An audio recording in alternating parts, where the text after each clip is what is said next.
bisa mengakses Facebook Live Rumah Literasi Indonesia. Silakan langsung pantau aktivitas diskusi kami. Kalau punya pertanyaan atau pengalaman tentang apapun yang di-sharingkan terkait dengan masa pandemi ini, silahkan langsung berkomentar melalui fanpage Facebook Rumah Literasi Indonesia.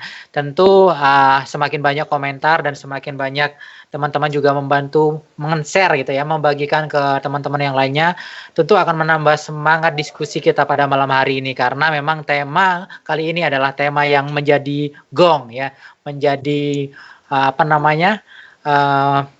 amunisi terakhir untuk kita memastikan pasca bulan Ramadan ini dan persiapan menghadapi pasca pandemi ini, seperti apa kiat-kiat dari Mas Nurul Hidayat selaku narasumber. Baik, saya mau nyapa dulu. Apa kabar Mas Nuhi hari ini?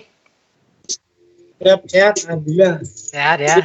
Itu, kenapa itu Mas Tunggul? Iya ini Mas. Iya, karena inilah tes gitu ya, ngetes track gitu, karena memang lagi nyoba kendaraan roda 3 begitu Mas Nui.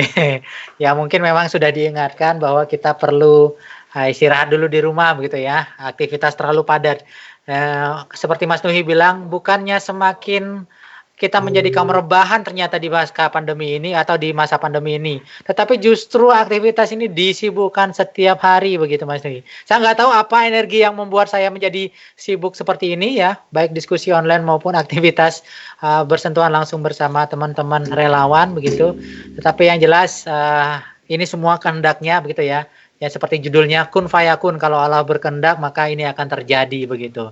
Nah sebagai pembukaan Mas Nuhi silakan kasih prolog tentang tema kita hari ini, karena banyak sekali yang tanya melalui media sosial apa yang dimaksud dengan judul yang sepertinya sulit untuk ditangkap oleh mereka yang biasa melakukan diskusi di dimensi yang istilahnya dimensi beta ya gitu ya, dimensi yang begitu ribut. Bagaimana kita bisa masuk ke dimensi yang lebih halus lagi tentang bagaimana menyikapi energi atau kondisi dengan judul kun fayakun ini. Silakan Mas Nui.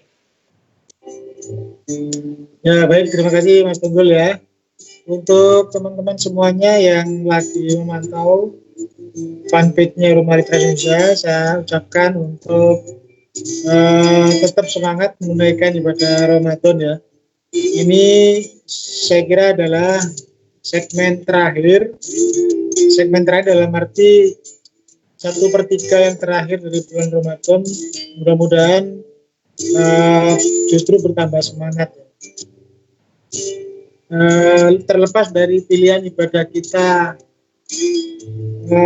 mau dilakukan dengan cara apa, di mana, bersama siapa, untuk tujuan apa, nah itu bisa jadi berbeda-beda ya. Tapi saya meyakini satu hal, bahwa sebagai manusia atau hamba Tuhan, kita itu seragam sebetulnya kalau soal keinginan. Nah, apa yang diinginkan oleh manusia itu sebetulnya hanya berbeda casing sama kemasannya, tapi dia itu sama seluruh dunia menuju pada satu kata gitu ya. Apa itu? Kebahagiaan gitu ya. Nah, definisi kebahagiaan pun ini sebetulnya seperti yang Mas Tunggul bilang tadi, mungkin agak abstrak gitu ya, karena kita terbiasa dengan angka, kita terbiasa dengan barang wujud gitu ya. Sementara apa yang kita bicarakan ini cenderung masuk ke alam kuantum. Jadi nanti mungkin akan kita singgung sedikit alam kuantum itu seperti apa. Tapi yang jelas itu tadi, kita boleh berbeda-beda dalam banyak hal, tapi selama kita adalah manusia, kita tuh sama sebetulnya, menginginkan yang terbaik untuk hidup kita sendiri. Nah, kita hanya berbeda cara soal bagaimana mewujudkan kebaikan itu. Tapi soal kebaikan itu sendiri kita sama sebetulnya. Jadi ada semacam tendensi dalam diri manusia itu yang kompak seluruh dunia. Baik yang masih hidup hari ini, atau yang telah lampau mendahului kita, atau yang masih akan diciptakan. Itu adalah orang menyebutnya seringkali dengan fitrah ya. Jadi fitrah kita itu hidupnya menginginkan yang terbaik. Nah, Persoalannya kemudian dalam kehidupan sehari-hari, dalam kehidupan nyata, kita berbeda dalam hal versi kebaikan yang kita inginkan. Nah, ada yang versi kebaikannya itu dengan skala besar, meliputi orang-orang di sekitarnya dalam jumlah yang banyak. Ada yang tidak terlalu banyak, fokus pada grup lingkar satunya saja seperti keluarga. Ada bahkan orang yang kebaikan itu hanya dibatasi kepada capaian-capaian pribadi.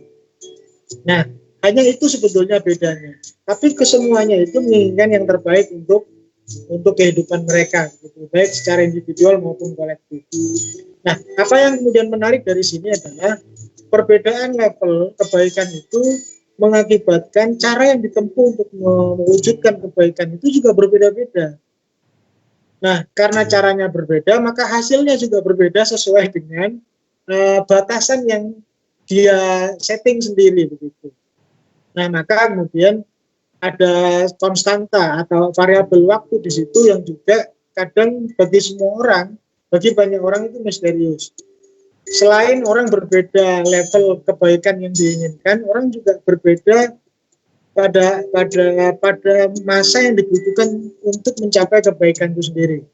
Jadi kebaikan itu bisa hidup bahagia, kekayaan, karir, dan sebagainya. Nah, itu yang mungkin sebagai prolog yang ingin saya garis bawahi sederhana, bahwa agar teman-teman dan pemirsa barangkali tidak terlalu bingung, kita itu mau ngomong apa sebetulnya. Kita itu sebetulnya mau ngomong bagaimana seluruh kebaikan yang kita inginkan dalam kehidupan kita itu tercapai. Satu, karena kalau mau diukur statistik, banyak orang yang kebaikan-kebaikan yang diinginkan itu tidak tercapai. Bahkan ketika hidupnya sudah selesai, banyak yang masih belum tercapai. Satu. Yang kedua, kalaupun harus tercapai di dalam hidup kita, artinya di dalam kurun waktu kita diizinkan hidup di dunia, seberapa cepat dan seberapa besar.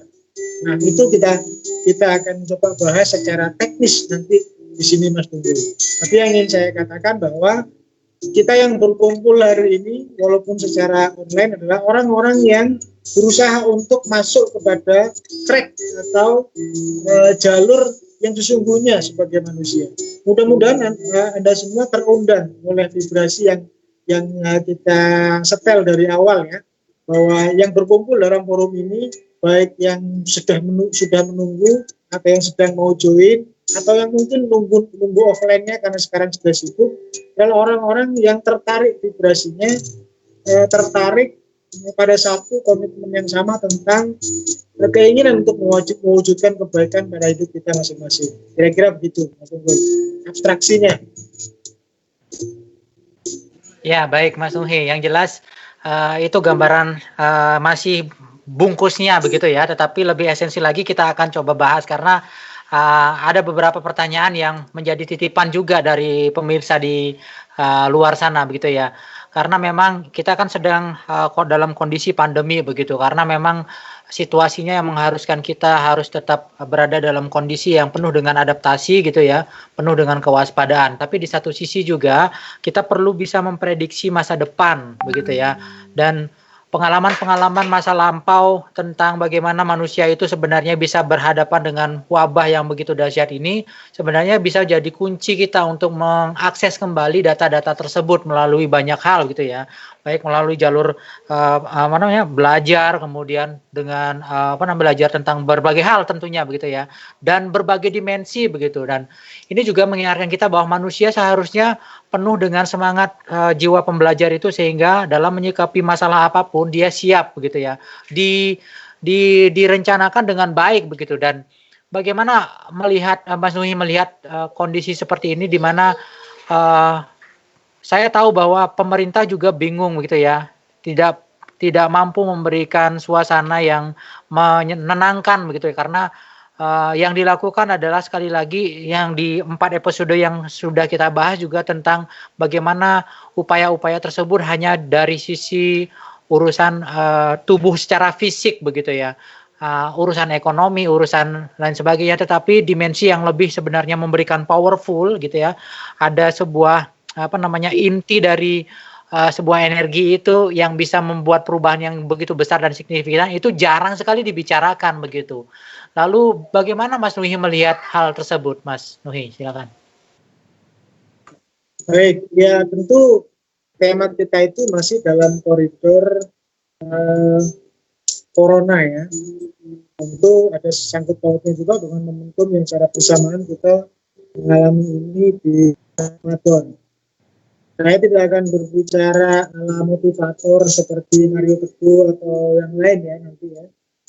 Tapi lebih spesifik bagaimana mendiskusikan alternatif praktis atau apa namanya sugesti-sugesti yang operasional yang bisa kita lakukan dalam apa namanya dalam kehidupan kita sehari-hari.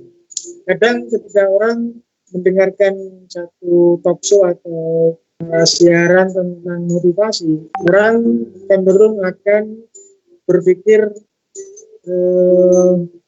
itu hanya teori, gitu ya. Itu hanya halusinasi barangkali.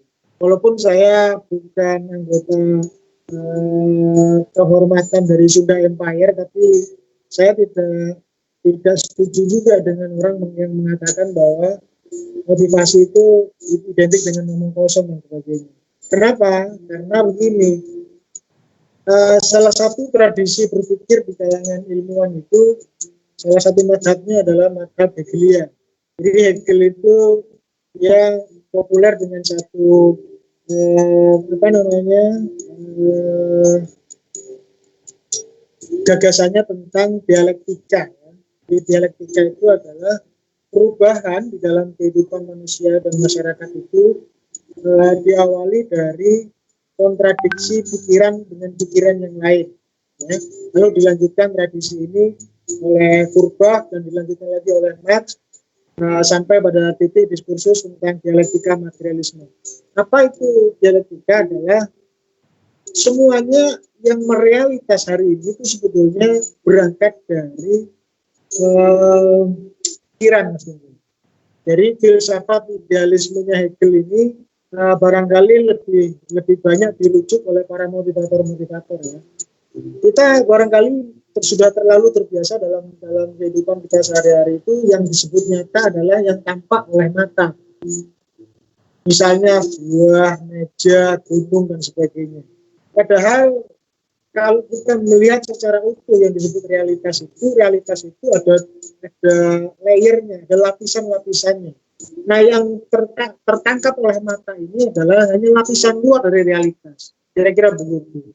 Yang disebut kambing itu kan bukan hanya kulitnya, Mas. Disebut kambing itu kan utuh. Bulunya, kulitnya, dagingnya, dan sebagainya. Nah, hanya karena kita tidak melihat tulang dalam sebuah kambing yang berjalan, bukan berarti kambing itu nggak punya tulang. Maka pemahaman yang menyeluruh terhadap apa yang disebut dengan realitas itu penting untuk kita lakukan sekarang. Nah, apa yang terjadi dengan kita hari ini, kita itu sebetulnya kalau kita mau jujur dalam kehidupan kita 2 atau 1 bulan terakhir ini kan dibanjiri oleh gelombang frustrasi besar-besaran. Mulai dari frustrasi yang sifatnya individual sampai kelompok, bahkan meluas negara. Mudah-mudahan tidak sampai menjadi frustrasi massal seluruh dunia ya, frustrasi kemanusiaan. Nah, kata frustrasi itu sebetulnya menunjukkan bahwa kita tidak siap dengan realitas. Kenapa? Karena manusia itu sebetulnya tendensinya terdorong nyaman di zona aman, gitu ya. Sementara hidup itu punya hukum sendiri. Jadi hukum itu terus bergerak. Contoh misalnya alam semesta ini. Anda bisa bayangkan kalau matahari itu berhenti berputar, ya. Atau misalnya matahari, bumi dan seluruh planet dalam tata surya itu berhenti berevolusi, keliling matahari. Anda bisa bayangkan. Nah, akan terhenti semua sistem ini dan kacau balau. Nah, inilah yang saya maksud dengan paradoks. Frustasi itu adalah, kalau menurut teori anomi, itu berangkat dari situasi yang berjarak. Anomi itu berasal dari sesuatu yang, kata yang tidak jelas, ketidakjelasan. Ya. Ketidakjelasan itu begini, harusnya hidup itu adalah harmoni, sinergi. Kalau alam bergerak, manusia juga harus ikut bergerak. Kenapa kita mudah frustrasi? Karena alam bergerak, masyarakat bergerak, tapi kita suka di zona nyaman, gitu. Ya kan? Tidak tertarik untuk bereksplorasi, tidak tertarik untuk mengetahui hal yang baru, hanya mengerjakan yang sudah tahu saja dan sebagainya. Ini yang membuat kita frustrasi. Secanggih apapun kondisi kita hari ini, sehebat apapun, kalau kita tidak adaptif, tidak terus mengikuti gerak sejarah, ya, kita akan frustrasi, ya. Artinya corona ini sebetulnya adalah satu indikasi alamiah yang sengaja Tuhan kirim untuk menunjukkan betapa stagnannya hidup kita selama ini.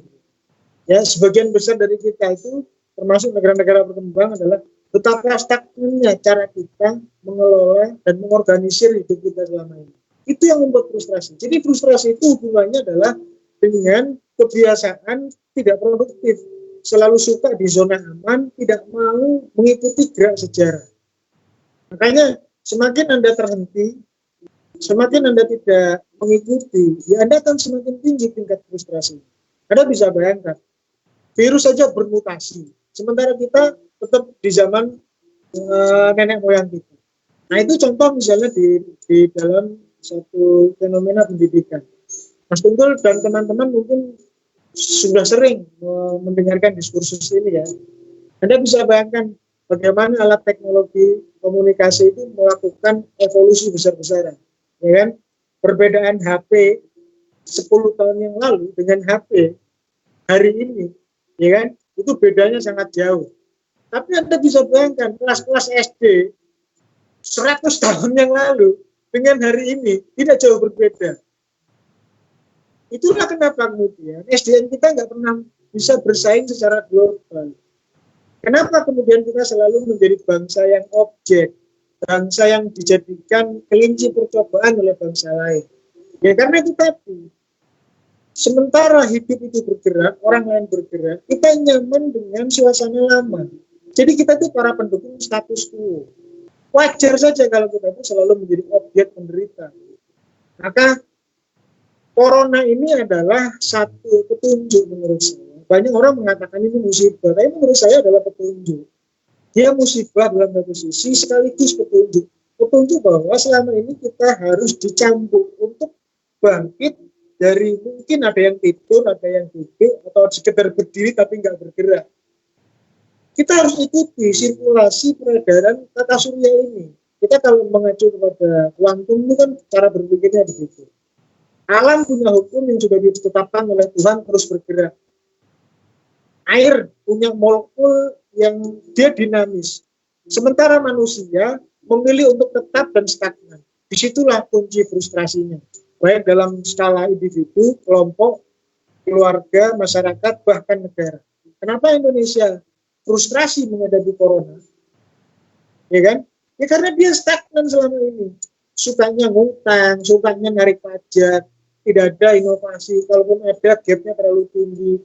Tidak mau belajar, sukanya menggantungkan diri pada kebijakan negara asing, tidak coba mau berangkat bangkit atau yakin dengan kemampuan sendiri, tidak berusaha untuk menggali potensinya sendiri. Nah, selama ini kebiasaan hidup seperti ini dipertahankan, selama itu pula kita akan terus frustrasi. Kira-kira gitu, Pak. Baik, ini juga banyak yang tanya tentang judul Mas Nuhi. Apakah kondisi atau istilahnya makna dari kun fayakun ini hanya dimaknai oleh kaum muslimin saja? Apakah ini tidak berlaku juga oleh umat manusia? Bagaimana Mas Nuhi? Selain muslim maksudnya? Iya, ini Mas Tunggul, kalau kita ngomong bahasa, kalau bahasa verbal memang dia akan terbatas pada satu sistem linguistik dan kedaerahan.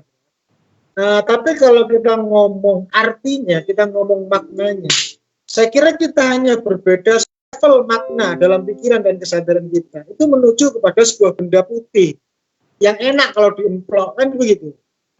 Ya, jadi ini jangan sampai dipahami dari linguistiknya, tapi pahamilah dari apa esensi dari maknanya.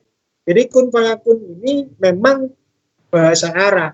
Kalau mau diganti silakan, generasi misalnya menjadi generasi bim salabim, menjadi generasi abrakadabra, silakan, tidak ada masalah. Jadi kata Islam pun itu kan seolah-olah katanya sangat rasis begitu. Islam sendiri kalau diterjemahkan dari akar katanya itu kan damai. Nah, Anda bisa menyebut Islam peace, damai, Om Swastiastu, silakanlah. Tidak ada masalah buat saya. Yang penting kita merujuk kepada satu bahan diskusi yang sama. Kira-kira begitu. Jadi teman-teman yang mungkin barangkali apakah ini diskusi hanya untuk umat Islam saja. Saya kira tidak ya. Selama Anda manusia dan Anda ingin damai, Anda ingin kebaikan, diskusi ini untuk Anda. Iya, jadi yang lain yang lagi nonton mungkin agak bingung dengan narasi tersebut ya, diksi tersebut kun fayakun. Dikiranya nanti khusus buat orang gitu ya.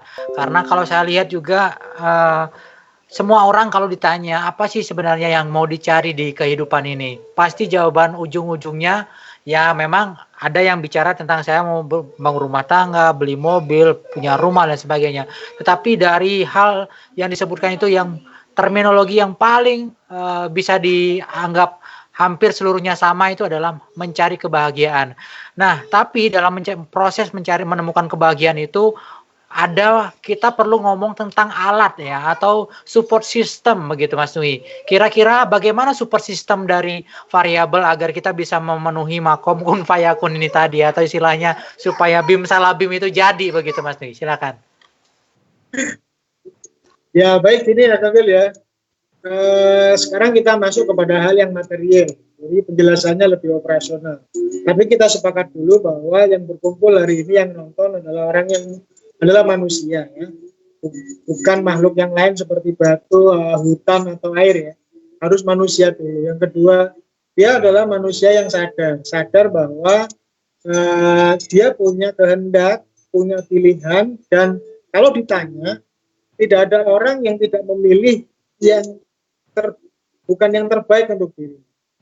Mas Tunggul bisa simulasi ke diri Anda sendiri atau silakan tanya kepada seluruh manusia di dunia ini.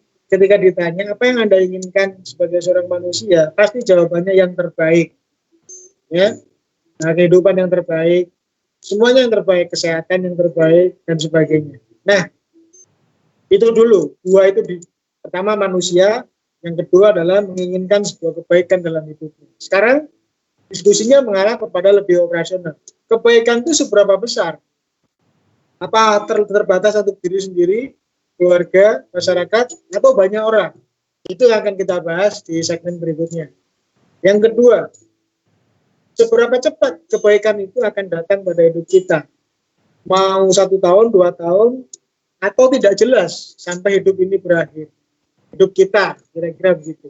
Itu yang akan kita bahas secara operasional nanti dalam diskusi beberapa menit yang akan datang.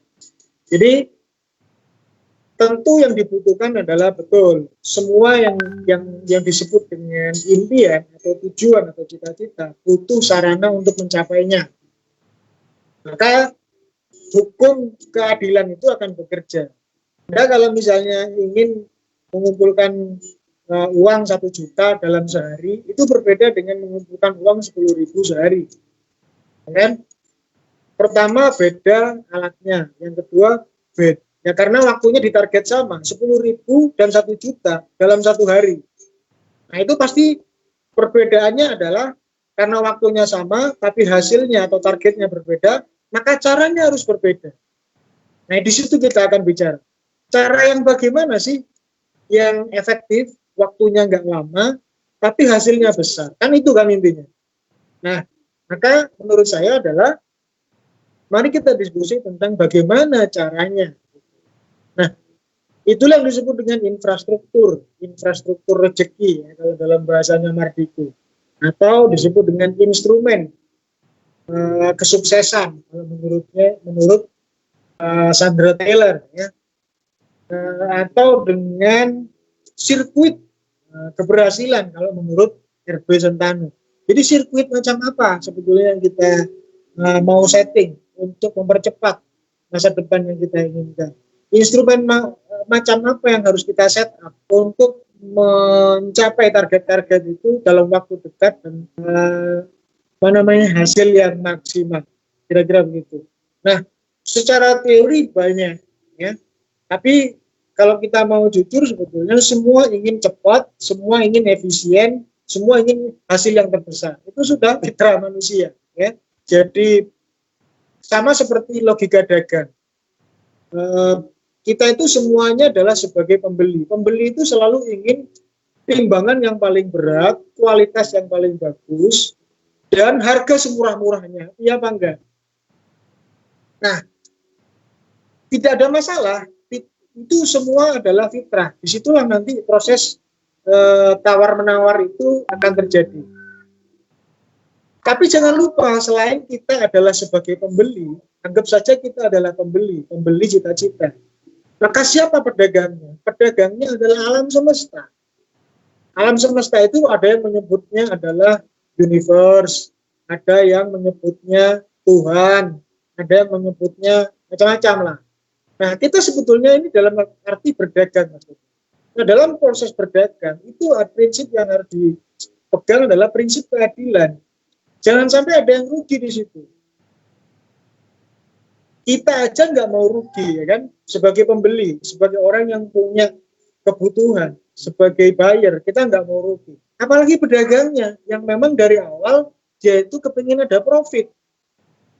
Ya tentu saya tidak mengatakan Tuhan itu sebagai penjual yang mengambil keuntungan dari hambanya, tidak. Atau alam semesta ini sebetulnya punya tendensi mengambil keuntungan dari manusia. Tapi logikanya saja, kalau kita nggak mau rugi, alam juga nggak mau rugi. Tuhan apalagi begitu. Tuhan punya kendali, maka yang harus kita jaga adalah satu, pertama prinsipnya interaksi kita dalam mencapai cita-cita itu harus berkeadilan pada diri sendiri, pada alam semesta. Nah, adil yang saya maksud di sini adalah jangan sampai ada satu paksaan merusak tatanan yang sudah ada dalam mencapai cita-cita. Ya, artinya apa? Keinginan manusia itu boleh diwujudkan asal tidak merusak atau melawan kodrat atau lawan apa law of universe atau hukum yang sudah ada yang Tuhan sudah ciptakan. Gak usah jauh-jauh ke alam abstrak. Dan misalnya masuk pada sirkuit bisnis. Anda sebagai pemain baru di sana ingin menghasilkan keuntungan yang sebesar-besarnya. Tapi Anda merusak hukum persaingan yang sehat di sana. Anda mau bikin monopoli, Anda mau pasang harga yang tidak wajar, Anda mau bikin intrik yang tidak sehat dan sebagainya. Mungkin Anda akan mendapat keuntungan dalam waktu dekat, tapi dalam jangka panjang akan tergulung oleh pemain-pemain yang lain dan akan Anda disingkirkan. Ya kan? Nah, di dalam perlombaan kita, dalam kita berdagang dengan alam semesta untuk mencapai keinginan kita. Jadi anggap saja cita-cita kita itu adalah sebuah produk. Anggap saja cita-cita kita itu adalah sebuah barang yang kita inginkan. Maka harus ada prinsip keadilan di situ. Kalau barang yang kita inginkan itu sekilo emas atau permata, ya tentu kita jangan bawa daun. Kita jangan cuma bawa kaos di situ. Ya kan? Tentu harus setimpal. Kira-kira begitu. Nah, yang harus kita pikirkan hari ini adalah bagaimana caranya agar apapun yang kita inginkan bisa terwujud dalam waktu yang sangat efisien. Infrastrukturnya adalah banyak teorinya. Kalau misalnya kita merujuk kepada teorinya Sandra Taylor ya, di situ kita harus mempertimbangkan misalnya tentang hukum alam semesta dan hukum energi di dalam diri kita sendiri.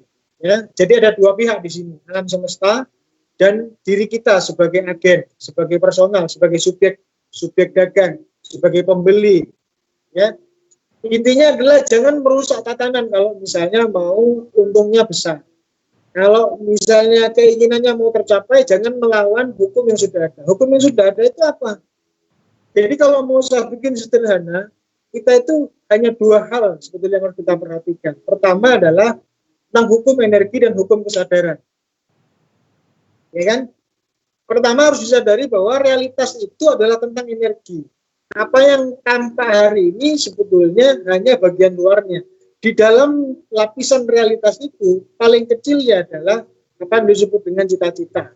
Gitu. Jadi jangan pernah meremehkan kata-kata karena apa yang hari ini wujud itu awalnya adalah kata-kata. Jadi kata kun fayakun itu sendiri kan sebetulnya lebih lengkapnya adalah itu potongan dari surat Yasin, Pak Tunggul. Karena ini momentumnya Ramadan, jadi bolehlah sedikit mengutip ya. Jadi salah satu sifat Tuhan itu adalah wa idza arada syai'an ayyakula lahu kun fayakun. Dan ketika Tuhan itu ingin menghendaki sesuatu, maka dia akan berkata kun. Jadi maka proses itu akan diikuti ya. Kun fayakun itu sebetulnya adalah sebuah hubungan yang tidak bisa dipisahkan antara kata-kata dan kenyataan, antara kata-kata dan wujud objeknya. Jadi kalau dalam ilmu linguistik itu juga dibenarkan misalnya. Kursi sebagai sebuah benda itu dia datang belakangan setelah ide tentang kursi itu muncul lebih dahulu dari pembuatnya. Sama seperti itu. Cita-cita Anda itu diawali dari ide di dalam diri kita semuanya. Baru dia akan mewujud kenyataan. Kira-kira begitu. Jadi ini satu paket, tidak bisa dipisahkan antara kata-kata sebagai sebuah cerminan pikiran dengan kenyataan yang sesungguhnya. Itu adalah satu paket kenyataan, satu paket realitas, tidak bisa dipisahkan. Jadi di mana dimulainya? Dari pikiran. Jadi infrastruktur yang harus dibenahi untuk mencapai cita-cita kita itu adalah infrastruktur pikiran dulu. Pastikan Anda punya cita-cita dulu. Pastikan tujuan Anda terdefinisikan dulu. Pastikan target Anda itu Anda sadari betul. Jangan sampai apa yang Anda tuju, apa yang Anda mau capai, lalu ukuran-ukurannya tidak jelas. Itu artinya tidak sadar. Padahal sebetulnya realitas itu adalah hubungan timbal balik antara energi dan sadar itu saja. Jadi itu Mas Tunggul ya. Barangkali nanti ada pertanyaan lain. Infrastruktur pertama adalah infrastruktur realitas terdalam, yaitu yang disebut dengan pikiran. Kenapa begitu? Karena kita ngomong sebagai manusia. Manusia itu ada realitas yang disebut realitas pikiran. Kalau sama batu saya nggak akan ngomong pikiran, Mas Tunggul. Kalau sama hewan saya nggak akan ngomong pikiran. Yang namanya pohon cemara itu diciptakan dari dulu ya begitu itu. Sapi juga sama. Dinosaurus sudah punah. Air dari dulu begitu itu. Ya, karena dia tidak punya pikiran, maka dia tidak perlu menyiapkan apa-apa. Manusia harus menyiapkan dirinya melalui pikirannya, melalui gagasannya untuk mengaktifkan source of creation-nya, untuk mengaktifkan keajaiban ciptaan di dalam dirinya itu. Dan hanya dimiliki oleh manusia keajaiban ini. Batu nggak punya, kambing nggak punya, matahari nggak punya, begitu. Jadi karena kita ngomong sesama sebagai seorang manusia, ya saya akan melihat potensi terbesarnya pikiran. Disiapkan itu dulu.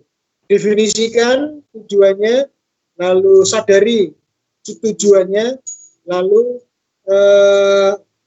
operasionalkan target-targetnya. Jadi infrastruktur itu ada di pikiran dulu. Kira-kira begitu. Ada di alam abstrak dulu. Baik, Mas Nuhi, sekaligus menyambung ini sebenarnya diskusi kita yang berkaitan sama bagaimana membangun infrastruktur untuk memastikan kita itu adil dalam pikiran begitu ya. Di satu sisi ini ada pertanyaan yang menarik juga yang sebenarnya bisa dilanjutkan lagi. Ini mereka sepertinya resah gitu ya, ada di Facebook muncul. Bagaimana sih meyakinkan diri bahwa kita bisa ke makom kun fayakun di tengah banyak distraksi di tahun pandemi ini. Ya ini juga kan menarik juga kalau dibahas. Meskipun tadi Mas Nui sudah menyampaikan tentang ada perangkat atau variabel yang disebut dengan infrastruktur pikiran. Adakah lagi untuk membangun bagaimana untuk meyakinkan diri supaya mereka ini yang sekarang lagi resah karena terlalu banyak distraksi tentang informasi mungkin ya, akhirnya mereka sulit untuk mengelola emosinya, kemudian menjadikan hal tersebut kacau pikirannya, frekuensinya itu akhirnya carut marut begitu. Gimana Mas Nui? Ya, saya kira gini Mas Benggul, itu baru pertama ya, tapi esensi. Menurut saya adalah begini, harus diingat, kita nggak bisa melawan hukum alam, Mas Benggul. Ya, alam itu ya Tuhan maksud saya. Tuhan ada dalam alam, alam adalah bagian dari bukti keberadaan Tuhan. Jadi kalau saya ngomong alam itu maksudnya ya hukum alam ya hukum Tuhan. Dia nggak bisa ditolak, dia sudah disetting seperti itu. Tidak ada satu manusia pun di muka bumi ini yang mampu mengubah itu, kecuali diizinkan oleh Tuhan. Nah itu harus kita pahami dulu. Maka untuk bisa menjadi makom kun fayakun atau pada level sederajat dalam tanda kutip dengan Tuhan. Tuhan itu kan tidak ada yang mustahil, Mas. Tuhan itu tidak ada yang rahasia baginya. Maha segalanya, mau ngapain aja nggak ada yang menghalangi. Nah, kalau kita ingin masuk kepada kemampuan seperti itu, maka keadilan itu harus diwujudkan.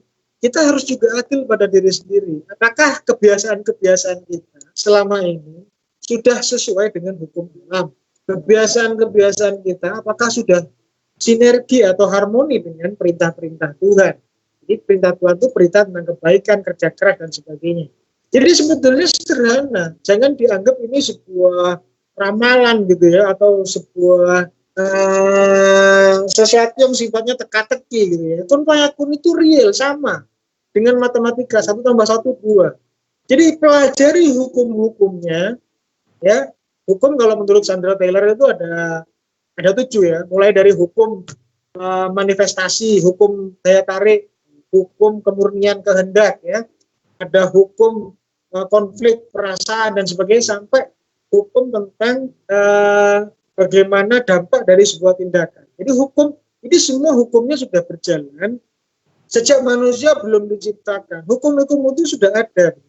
Maka pertanyaannya bagaimana menuju kepada makom kun fayakun itu? Syarat pertamanya adalah Anda harus mampu sinsing. Sinsing itu apa ya? Harmoni. Anda satu ritme dengan hukum alam. Satu ritme dengan hukum alam itu ya bahwa keburukan akan menghasilkan keburukan, kemalasan akan mengakibatkan penyesalan, kecurangan akan mengakibatkan penderitaan. Itu hukum sudah, nggak ada lagi yang bisa mengubah itu. Kerja keras dia akan membuahkan prestasi, belajar membuahkan ilmu. Itu adalah hukum. Jangan dilawan. Kalau Anda ingin masuk pada makom itu, Anda harus menerima dulu hukum ini. Kalau Anda menolak dengan ini, dengan memotong kompas, mengkhianati proses, Anda mungkin berhasil, tapi jangka pendek, dan itu sifatnya menipu. Contoh, ingin kaya, datang ke Kanjeng Dimas, ya kan? Sama Kanjeng Dimas dikasih madu dari Sumbawa, ya kan? Nggak bisa. Kira-kira begitu. Mau banyak, lari ke togel, ya mungkin Anda dapat, tapi habis itu ya Anda akan menyesal begitu. Jadi ini hukum alam. Kalau Anda ingin kebaikan atau keberhasilannya abadi, maka jangan hianati hukum alam. Itu dulu ya. Yang harus dipersiapkan pertama adalah Anda harus menata dulu instrumen paling vital dalam mencapai cita-cita Anda. Apa? Yaitu diri sendiri. Nah, diri sendiri itu adalah alat utama untuk mencapai. Baru kita menggunakan orang lain sebagai alat. Ya, nanti kita bahas bagaimana tekniknya itu di law of expanding influence ya. Jadi bagaimana hukum daya tarik kita kepada orang lain dan mengajak secara kolaborasi, nanti itu di bagian terakhir. Tapi intinya adalah harus disadari instrumen paling vital itu adalah diri kita sendiri. Baru di luar diri kita berupa mesin, berupa pasukan, berupa macam-macam ya, kendaraan dan sebagainya. Tapi di sini letak kuncinya. Instrumen paling vital untuk mencapai cita-cita itu adalah diri sendiri. Maka kamu harus fokus kepada dirimu dulu. Perhatikan dirimu dulu, kembangkan dirimu dulu, upgrade dirimu dulu, lalu bergerak coveragenya, expand orang lain lebih banyak, lebih besar, gitu. Jadi satu caranya untuk bisa masuk pada makom kun fayakun adalah pahami alam semesta, hukum-hukumnya, lalu terima itu sebagai sebuah kebenaran. Begitu. Jangan dikhianati. Yang kedua, amankan aset terbaikmu, yaitu dirimu sendiri. Nah, kenali sebaik-baiknya potensimu, kenali sebaik-baiknya seluruh kesadaran kamu. Nah, kalau ngomong diri sendiri ini banyak teorinya, Mas Tunggu. Kita adalah makhluk multidimensi ya. Kita ini makhluk multidimensi. Berbeda dengan tumbuhan. Ya, tumbuhan itu fisik, hewan itu cuma fisik ya, dengan seluruh instingnya.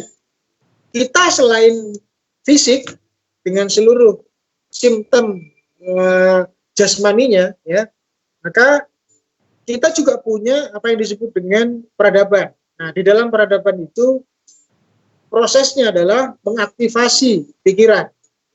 Kemudian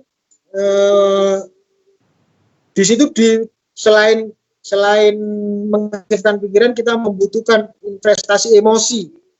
Hidup ini harus ada emosinya, Mas Tunggu. Anda bisa bayangkan kalau misalnya manusia itu hanya berpikir, masih lebih canggih kalkulator, gitu, ya kan? Masih lebih canggih komputer. Tapi manusia itu punya emosi. Cuma banyak orang memperlakukan emosi ini secara salah.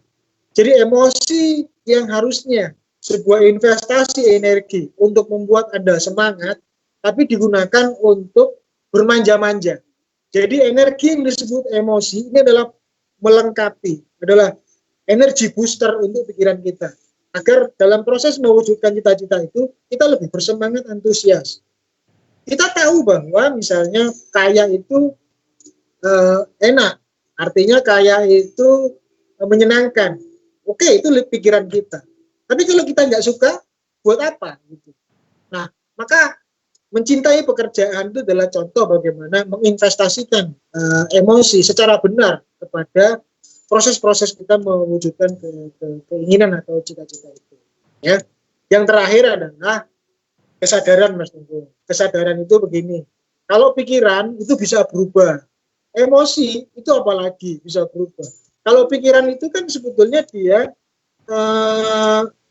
terbatas. Jadi apa yang kita anggap benar hari ini itu terbatas hari ini karena pengetahuan kita mentok pada apa yang kita lihat, dengar, dan baca hari ini. Kita nggak tahu besok kita ketemu apa, baca apa, mau ngapain, ada apa. Maka pikiran kita juga akan berubah seiring dengan waktu berjalan. Jadi kalau waktu bisa berubah, emosi pun sama. Kita hari ini mungkin hidupnya semangat, penuh antusias karena melakukan sesuatu yang menyenangkan atau melakukan dengan orang yang menyenangkan. Tapi suatu saat ada kendala menjadi nggak menyenangkan, emosi jadi berubah. Maka harus ada kontrol utama apa yang disebut dengan consciousness, itu kesadaran. Nah, kesadaran inilah yang disebut dengan kecerdasan rohani. Adalah dimensi dalam diri kita yang harus juga kita aktifkan. Apa itu kecerdasan rohani? Adalah sebuah kemampuan menjawab 3 pertanyaan sederhana sebetulnya, yang tidak semua orang berhasil, ya, bahkan kebanyakan gagal. Tuhan menciptakan orang berusia 10, 5 tahun, 50 tahun, bahkan ada yang sampai 100 tahun, tidak menjadi jaminan orang akan bisa menjawab 3 pertanyaan. Itu apa? Kita itu berasal dari mana, mau kemana, dan dengan cara apa. Ya, nah inilah kesadaran. Jadi kesadaran hakiki tentang kehidupan. Kita ini siapa di alam semesta, dari mana mau kemana. Kalau kita esensinya itu sudah dapat, maka 4 dimensi kita itu menjadi harmoni, dan itulah ketika fisik, pikiran, perasaan, dan kesadaran kita itu satu harmoni, seragam gitu ya, atau sinsing. Artinya kita kongruent dengan alam semesta. Kita hidup di jalan kehendak Tuhan. Maka ketika kita bersahabat dengan Tuhan, kita bersahabat dengan alam semesta, maka seluruh keinginan kita itu mustahil tidak terwujud. Kenapa? Karena seluruh alam semesta ini, bahkan Tuhan pun menjadi sahabat kita, menjadi sekutu kita untuk mewujudkan apapun yang kita inginkan. Nah, di sini trikinya Mas Tunggul. Apapun yang kita inginkan, itu bukan berarti terus kemudian apa saja yang kita inginkan. Karena apa? Apa yang kita inginkan itu belum tentu kongruen. Jadi kun fayakun ini adalah mewujudkan seluruh keinginan kita yang kongruen dengan alam semesta dan kongruen dengan hukum-hukum kebaikan itu. Jadi tidak ada kun fayakun yang negatif sebetulnya. Kalau Anda ingin merampok dan kun fayakun, ya enggak bisa itu. Kira-kira begitu. Jadi istilahnya menuju kun fayakun itu begitu. Pertama adalah memahami diri kita sendiri, lalu sinsing atau kongruen atau harmoni dengan hukum-hukum alam, lalu disitulah letak keajaibannya. Tidak ada yang tidak ada yang tidak kita inginkan, tidak ada yang kita inginkan yang tidak akan terwujud. Dan saya harus garis bawahi bahwa begitu kita sinsing dengan alam semesta, kita sinsing dengan Tuhan, seluruh keinginan kita pasti keinginan kebaikan. Karena kita pada dasarnya adalah tidak pernah menginginkan ketidakbaikan hadir dalam hidup kita. Bahwa tadi ada distraksi sana sini, iya itu jangan dipahami sebagai sebuah pengganggu, ya, jangan sebagai sebuah pengganggu, tapi sebagai upaya memurnikan. Mas Tunggul, kalau saya ngomong kuantum sukses, tentu tidak bisa dilepaskan dari kuantum fisika. Ya. Anda kalau ngomong fisika, misalnya bom atom, apa bedanya dengan mercon? Apa bedanya dengan kembang api? Karena bom atom itu sudah diekstraksi. Dia masuk kepada energi intinya. Jadi ada semacam proses pemilahan proton, elektron, dan neutronnya. Sehingga dia punya daya ledak tinggi. Itu hukum fisika. Sama juga dengan hukum cita-cita. Jadi kalau kita itu hanya berhenti dalam fisiknya saja, dalam koridor kemasannya saja, ya tentu tidak ada yang ajaib dalam hidup kita. Maka yang ingin saya katakan adalah masuklah pada inti kemanusiaan itu sendiri. Apa? Kehendak baik, ketuhanan. Di situ sebetulnya daya ledaknya yang sumber keajaiban itu dari di sana. Tapi selama ini dia dibungkus oleh banyak distraksi. Distraksi sana sini yang mengganggu stabilitas emosi, yang mengganggu keyakinan dalam pikiran kita, yang mengganggu fokus kita dalam berkesadaran. Maka seluruh ujian itu, bulian, pesimisme, ketidakyakinan, itu sebetulnya banyak menjatuhkan orang, tapi sesungguhnya adalah bagian dari pemurnian. Jadi mari kita bersabar dalam proses permurnian. Jadi distraksi, nanti kalau ada yang tanya, distraksi itu bagian dari pemurnian. Emas itu dihasilkan dari proses sublimasi besar-besaran, dipanasin, disiram dan sebagainya. Ya kan? Intan itu ada di kedalaman laut. Mendapatkannya itu harus menghadapi resiko dimakan paus, dimakan ubur-ubur, nyiblorong dan sebagainya. Ya kan? Tidak akan mudah mendapatkan sesuatu yang murni. Tapi begitu dapat, ada revolusi di situ. Anda dapat intan, segini saja intannya, itu Anda pensiun sudah 7 generasi gitu. Tapi Anda dapat sawi segini, nggak cukup gitu loh. Maka gimana agar sawi tadi jadi intan, agar manusia yang setara dengan sapi tadi itu setara dengan Dewa Wisnu, ya kan? Di situ kuncinya. Masuklah kepada proses memurnikan diri tadi. Jadi hilangkan yang tidak manusiawi. Distraksi itu wajib hukumnya, jangan dihindari. Kalau ada distraksi, syukuri. Berarti Anda semakin ke dalam, semakin murni, semakin dekat berlian yang Anda inginkan. Kira-kira begitu. Mas Nui, ya, menarik. Nih, saya belajar juga banyak dengan Bapak Gobin ya. Salah satunya yang dia bikin tentang buku Wisdom ya, tentang 2 buku itu yang membuat saya akhirnya belajar juga tentang bagaimana mengelola emosi. Itu karena penting. Dan saya sepakat ketika misalkan tadi ada pertanyaan tentang bagaimana sebenarnya kita perlu membuat satu perangkat atau menyiapkan alat agar dari positive thinking itu akan berkolaborasi menjadi positive feeling begitu, karena perasaan ini juga penting dan itu sangat mempengaruhi bagaimana pikiran dan kesadaran kita sebagai seorang manusia. Dan ini juga menyambung ada pertanyaan yang sebenarnya nanti saja sepertinya harus dijawab Mas Nui, berkaitan sama bagaimana menjamaahkan atau mengajak orang banyak secara berjamaah ya, agar infrastruktur pikiran itu bisa menular gitu. Tapi nanti ini ending kayaknya. Sebelum itu Mas Nui, saya akan sedikit mengulas atau mengingat-ingat tentang buku yang sempat dikarang oleh Herbie Sentanu juga tentang brainwave management. Ini kan penting karena memang yang membantu seorang untuk memiliki gelombang otak supaya fokus, supaya kusuk begitu ya, kreatif, itu kan kaitannya dengan bagaimana gelombang otak ini perlu kita perangkat. Sebab dengan cara ini kita bisa melakukan ibadah dengan baik begitu ya, ibadah dengan penuh kesadaran, termasuk insting atau intuitif kita juga akan mulai tumbuh. Dan ini juga sebenarnya hampir setiap orang itu merasakan itu. Cuman kadang-kadang tidak dijadikan sebagai pelajaran atau tidak bisa mengambil hikmahnya karena itu tadi pengaruh distraksi dan lain sebagainya. Nah, bagaimana Mas Nui melihat tentang bagaimana sebenarnya kekuatan atau brainwave management ini yang menurut bahasanya Herbie Sentanu itu bisa betul-betul menjadi daya jarak ubah yang begitu besar, Mas Nui. Ya, silakan Mas Dimas. Berarti ketika kita sudah sadar, apakah kita kembali lagi ke titik nol, Mas? Ya, Mas Nui, tolong terangkan tentang kembali ke titik nol.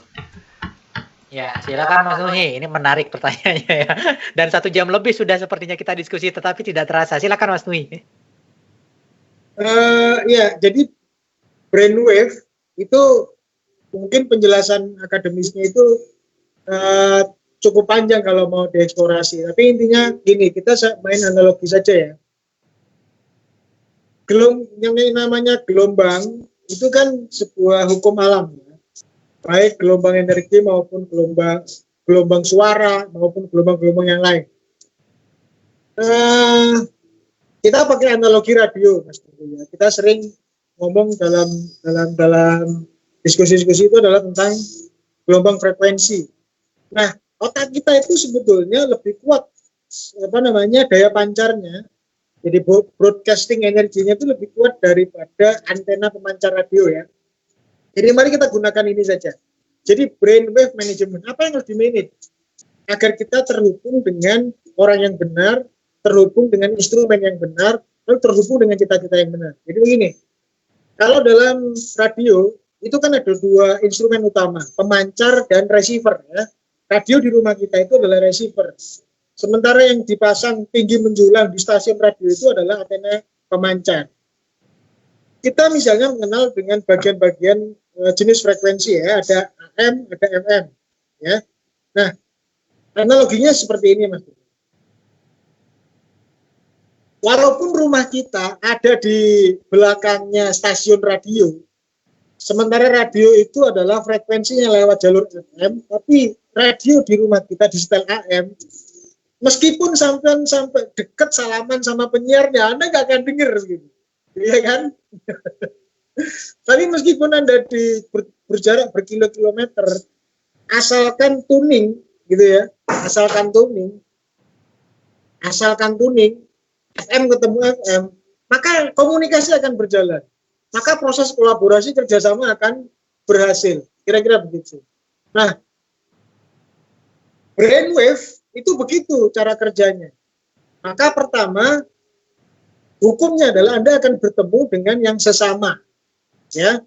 Nah, sekarang untuk mempercepat tujuan cita-cita Anda apa dulu? Kalau cita-cita Anda misalnya seperti Sandiaga Uno atau Mardigu Wowi gitu ya, maka selaraskan dulu pikiran Anda. Kalau Anda cita-citanya menjadi Kanjeng Dimas, sementara figur inspirasi Anda adalah Sandiaga Uno, sudahlah, mending Anda tidur gitu ya sampai ajal menjelang, karena nggak akan pernah tercapai itu cita-cita. Jadi frekuensikan dulu, gitu. Samakan dulu frekuensinya. Jadi brainwave itu begitu. Yang kedua, menurut saya dari logika pikiran itu adalah pikiran itu dia mudah berubah karena informasi yang masuk dan keluar darinya, ya. Jadi informasi itu ada dua, informasi yang menguatkan dan informasi yang melemahkan. Nah, kita harus hati-hati dengan ini. Jadi brain atau brainwave management itu adalah kita harus pandai memfilter, memilah. Jadi kita harus fokus, kita harus setia, kita harus terus dalam track cita-cita kita. Cita-cita kita adalah kebaikan, ya, dalam berbagai sisi, dalam karir, dalam keluarga, dalam keuangan dan sebagainya. Seluruh yang kita pikirkan tadi itu akan didistraksi oleh setiap informasi yang masuk setiap hari di masa yang akan datang. Di situ harus dikelola. Kalau tidak, nanti bisa Anda secara tidak sadar beban pesimismenya itu akan semakin berat. Jadi di dalam diri kita, dalam pikiran kita itu ada semacam kayak timbangan. Timbangan itu akan terus diisi secara acak, ya. Maka tugas kita sebagai makhluk sadar ini adalah pikiran kita itu harus kita kelola. Jangan sampai beban di timbangan pesimisme itu jauh lebih berat daripada timbangan optimisme. Timbangan ini akan diisi oleh pikiran, informasi, iklan, bulian teman, dukungan, bantuan, doa.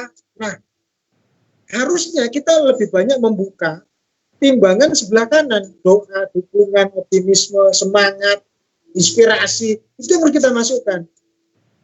Ya, kita harus menutup dari informasi yang masuk, bukan hanya menutup, ya, bukan menutup dalam kaku begitu, enggak. Kita harus menyeleksi dulu informasi yang sebelah kiri, gitu ya. Kalau bisa, kalau kita nggak kuat malah nggak usah, biar timbangan optimismenya jauh lebih besar. Jadi kira-kira begitu mungkin brainwave management, ya.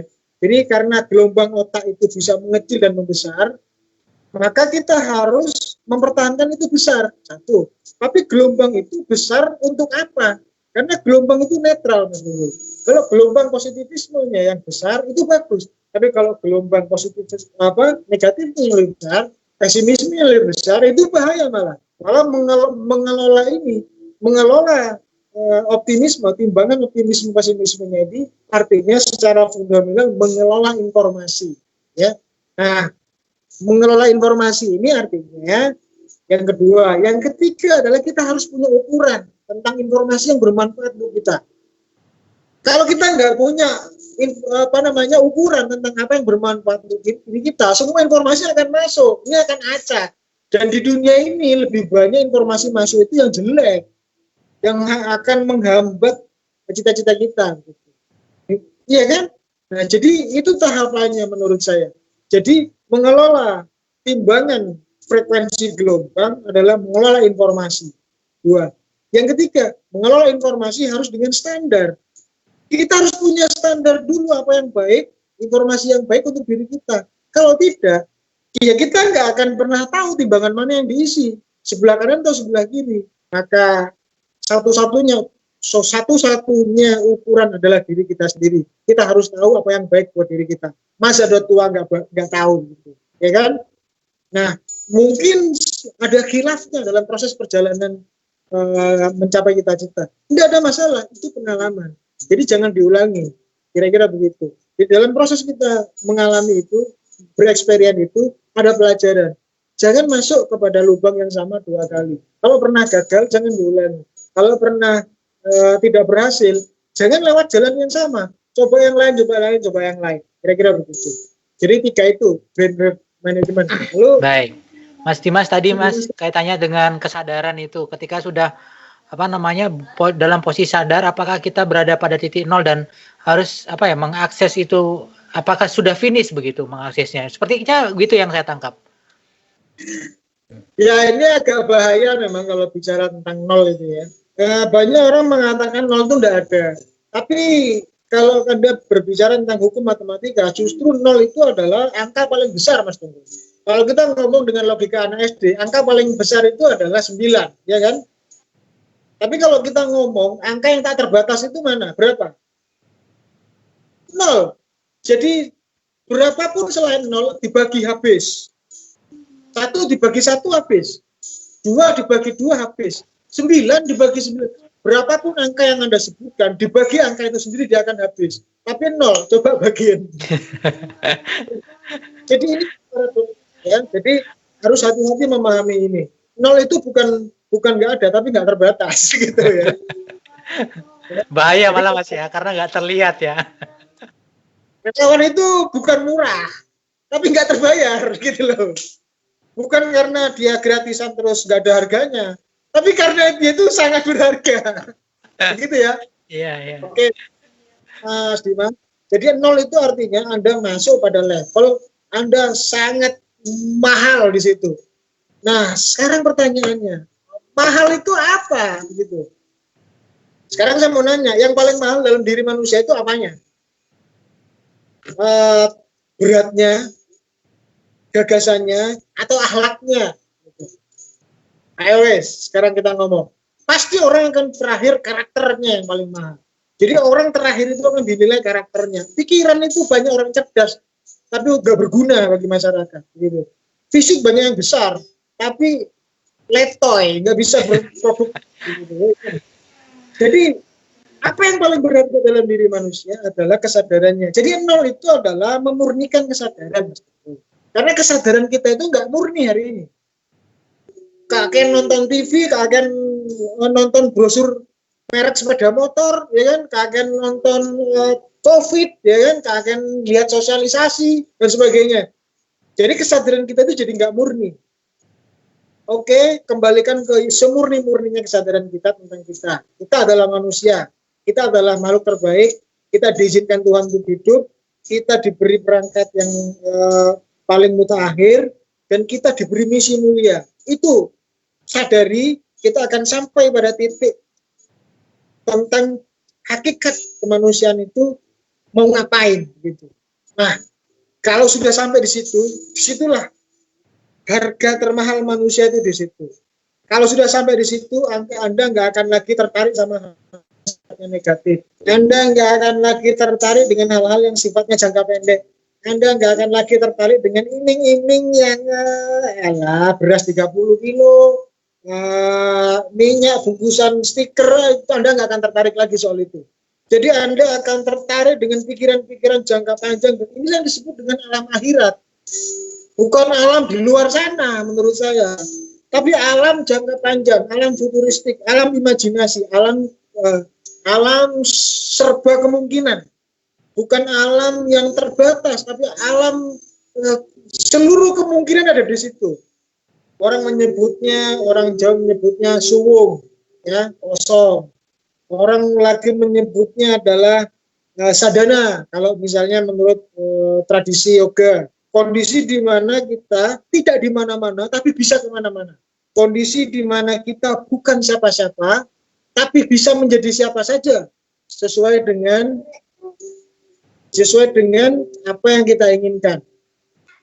Dengan catatan yang kita inginkan adalah kongruan dengan hukum alam semesta.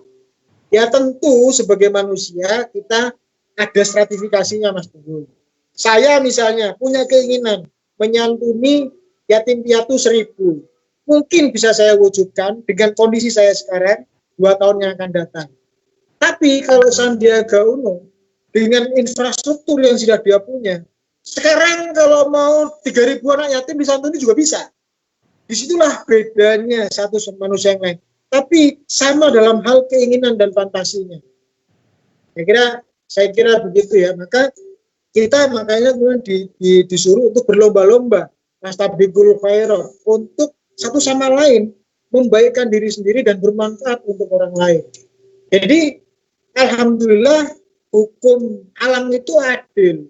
Sandiaga Uno menyantuni 1000 yatim, itu dengan saya menyantuni 2 yatim itu sudah sama di hadapan Tuhan. Karena tabungannya Sandiaga Uno triliunan, tabungan saya minus begitu. Ya kan? Nah, dalam kondisi tabungan minus saya nyantuni anak yatim 1, itu menurut saya lebih hebat daripada Sandiaga Uno nyantuni 100 orang. Karena dia rekeningnya aman-aman saja begitu. Nah, disitulah keadilan Tuhan. Makanya saya ingat nasihatnya Gus Baha ya. Nah, mumpung saat yang terbaik untuk kita sedekah itu adalah saat kita menjadi orang miskin. Bukan pada saat kita orang kaya, keliru itu. Saat kita mengabdi itu saat kita nggak berdaya, bukan pada saat berkuasa. Contohnya begini, Anda orang miskin, punya uang 100.000. Saya mintai 50.000 untuk sumbangan masjid, pasti sampean kasih. Cuma 50.000. Walaupun Anda juga cuma punya 100.000. Tapi 50.000 itu esensinya adalah separuh dari aset Anda. Anda bayangkan kalau Anda punya 1 miliar, saya minta 50%, artinya 500 juta. Mau sampean? Nggak mau. Jadi fase terbaik untuk bersedekah itu adalah ketika justru kita masih miskin. Untuk mengabdi sebaik-baiknya itu justru harus kita mulai saat kita belum siapa-siapa, sebelum kita punya apa-apa. Kalau kita sudah punya apa-apa, ruwet. Kalau kita sudah punya kewenangan, ruwet birokrasinya. Kayak tadi uang tadi. Kalau kita nggak punya duit, mau sedekah itu gampang. Kita punya kelapa 2, diminta tetangga 1 nggak ada masalah. Tapi kalau kita punya rumah 2, diminta 1 tetangga, ruwet urusannya. Nah, disitulah logika bolak-baliknya. Jadi 0 itu tidak punya orientasi apa-apa terkait diri sendiri. Tapi dia besar orientasinya untuk orang lain. Logikanya sederhana. Kalau Anda bekerja untuk orang lain, Anda ikut makan. Tapi kalau Anda bekerja untuk diri sendiri, orang lain belum tentu makan. Disitulah keajaiban dari suwung atau 0. Jadi, apakah 0 itu artinya? 0 itu artinya bukan tidak ada, tapi tak terhingga. Jadi tolong dipahami itu. Jadi 0 itu bukan Anda tapi powerful begitu. 0 itu bukan nggak ada harganya, tapi tak ternilai. Udah, kira-kira begitu ya. Baik. Nah, ada pertanyaan yang lebih dalam lagi Mas Nui tentang bagaimana sebenarnya aspek-aspek spiritual ini dijalankan oleh setiap umat gitu ya, tanpa memandang mereka harus memeluk agama apa begitu ya. Tapi di satu sisi, apakah sebenarnya jarul-jarul spiritual ini adalah ilmiah dan alamiah begitu Mas Nui? Ini pertanyaan yang perlu kita juga diskusikan Mas Nui.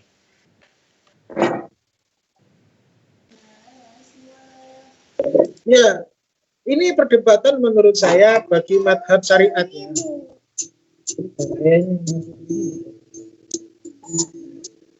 Ya, jadi ilmiah sama non ilmiah itu apa? Orang menganggap ilmiah itu selalu benar. No, ilmiah itu nggak selalu benar. Ilmiah itu hanya perspektif, prosedur. Disebut ilmiah jika mengikuti metode. Anda harus tahu metode itu berubah.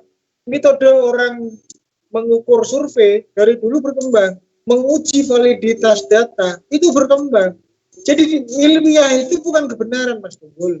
Ilmiah itu adalah sesuai prosedur. Ya sama kayak begini. Menggunakan PCR, menggunakan sampel, itu ilmiah apa enggak? Ilmiah menurut WHO, tapi tidak menurut flat earth, kan begitu. Jadi menurut saya ilmiah itu hanya prosedur, itu hanya perspektif, hanya salah satu ukuran dari kebenaran, bukan kebenaran itu sendiri. Satu ya, kamu tolong jangan dipahami, banyak orang awam tidak paham ilmiah itu sama dengan kebenaran. No, kebenaran adalah kebenaran, ilmiah adalah ilmiah. Dia adalah kebenaran yang disepakati dalam satu standar akademis orang-orang kampus saja. Sementara kebenaran itu kan nggak hanya di kampus, di musola juga ada, di sungai juga ada, di gunung juga ada, di warung juga ada, kebenaran di parlemen juga ada, kebenaran kebenaran di istana juga ada, ya kan? Nah, sekarang apakah kun fayakun itu ilmiah? Kalau misalnya kita jelaskan dengan teori kuantum fisika, ilmiah, karena manusia itu adalah bukan hanya fisika, tapi bioenergi. Anda misalnya, nuklir aja kan benda mati, itu hanya atom aja, direkayasa punya daya ledak tinggi. Nah bagaimana kalau bioenergi di dalam diri manusia? Nah Anda takjub dengan HP Android, lo kan nggak takjub sama yang membuat. Anda takjub misalnya dengan bom nuklir, kenapa nggak takjub sama si pembuatnya, bahkan yang membuat manusia itu sendiri. Tuhan itu ilmiah atau tidak?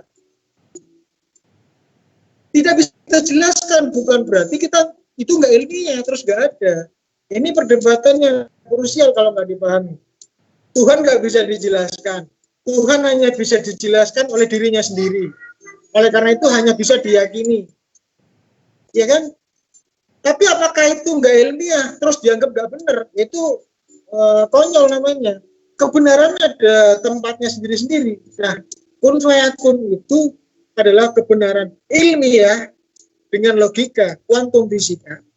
Dia adalah juga kebenaran universal karena hukum-hukum peradaban juga konsisten mengatakan seperti itu. Jadi ini sebetulnya pertanyaan seperti ini adalah muncul bukan untuk mencari jawaban, tapi curhat atas kecemasan yang ada dalam dirinya sendiri. Jadi saya tidak mengatakan yang nanya ini nggak cerdas ya, tapi saya lebih ingin mengatakan yang nanya ini lagi cemas dengan nasib dia sendiri. Sama seperti saya ditanya, Pak, kalau saya lulus dari FISIP mau jadi apa? Itu pertanyaan konyol. Kenapa? Itu bukan pertanyaan, itu curhat bahwa dia cemas akan masa depannya, dia nggak yakin mau jadi apa. Kenapa? Karena saya yang ditanya ini adalah lulusan FISIP, dan sekarang saya ada di depan dia berceramah sebagai seorang pengajar. Sementara dia nanya lulusan FISIP mau jadi apa? Kan konyol, gitu loh. Iya kan? Nah, apakah kuantum sukses ini ilmiah? Sangat ilmiah dan benar. Itu. Kalau Anda nggak percaya, itu bukan berarti kuantum sukses itu salah. Andanya yang terlalu banyak kecemasan, begitu loh. Hidupnya terlalu mencemaskan hidup Anda itu. Begitu. Nah, makanya kemudian perdebatannya jangan ilmiah nggak ilmiah. Itu. Perdebatannya adalah terbukti atau tidak, kan begitu aja. Buktinya orang-orang sukses itu diawali dari seperti ini semua, begitu. Semua yang orang yang relatif hidupnya gagal itu melawan hukum ini semua. Tidak ada orang yang sukses menolak hukum tentang law of attraction. Hanya orang-orang yang tidak berhasil yang tidak percaya sama law of attraction. Ya apa tidak? Ya sudah, itu buktinya. Sama kayak mahasiswa tadi nanya ke saya, Pak, lulusan FISIP mau jadi apa? Kamu ini lucu, di depanmu ini lulusan FISIP, kok masih nanya ini? Itu artinya dia nggak nanya, dia curhat tentang masa depannya yang nggak jelas itu. Kira-kira begitu. Baik, ini menarik ya. Jadi sebenarnya kita juga punya pengalaman banyak ya.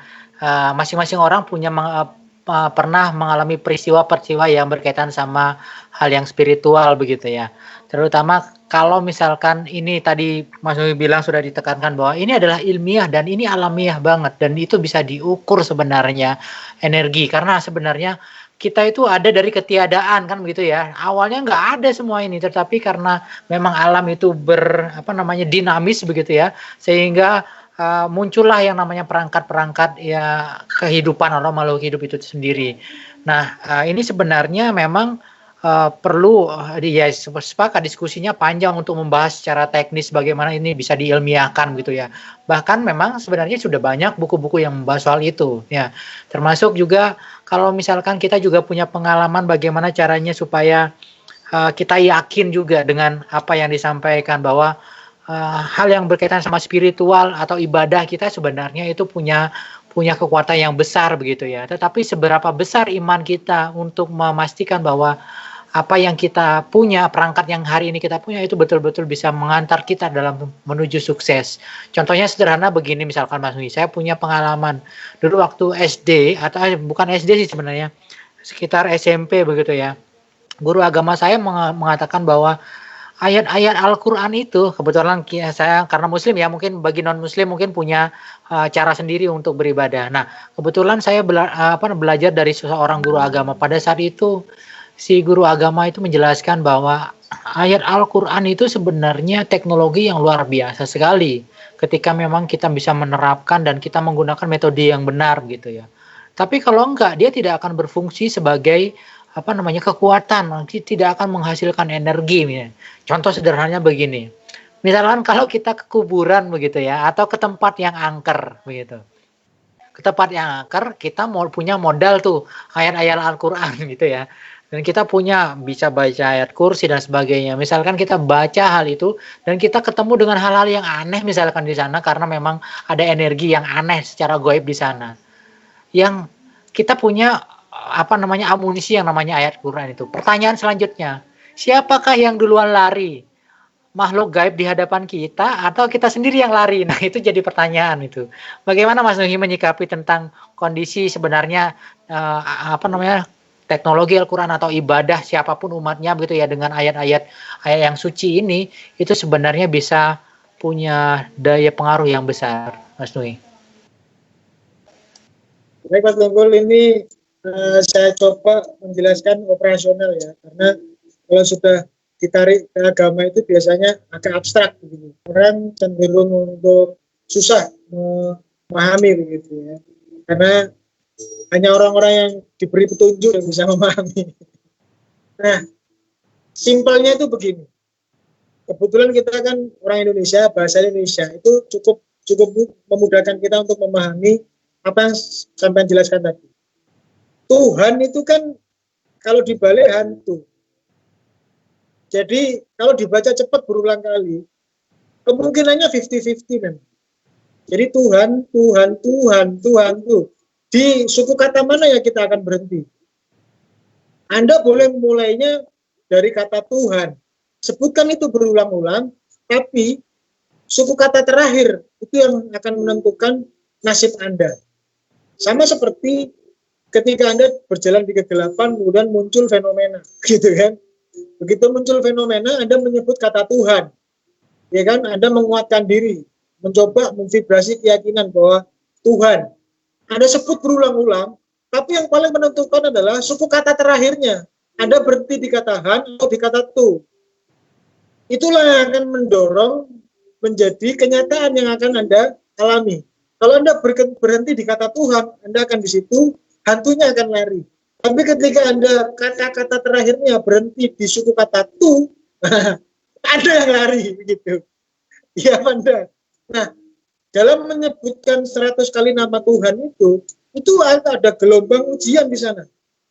Cuaca semakin gelap, mendung, gerimis, ledek menyambar. Itu adalah bagian dari apakah kita sesuai dengan cita-cita kita. Kita itu kan mau menjemput sebuah bingkisan BLT dari presiden di rumahnya Pak RW, listrik mati, di tengah jalan ada fenomena, kita menyebut kata Tuhan, kata terakhirnya, kata terakhir tuh, kita nggak akan sampai kepada rumahnya Pak RW, dan kita pulang ke rumah, tunggang langgang, nggak ada bingkisan, karena realitas kita ciptakan sendiri, realitas kita adalah ketakutan, gitu, maka ketakutan buahnya adalah penyesalan adalah penderitaan.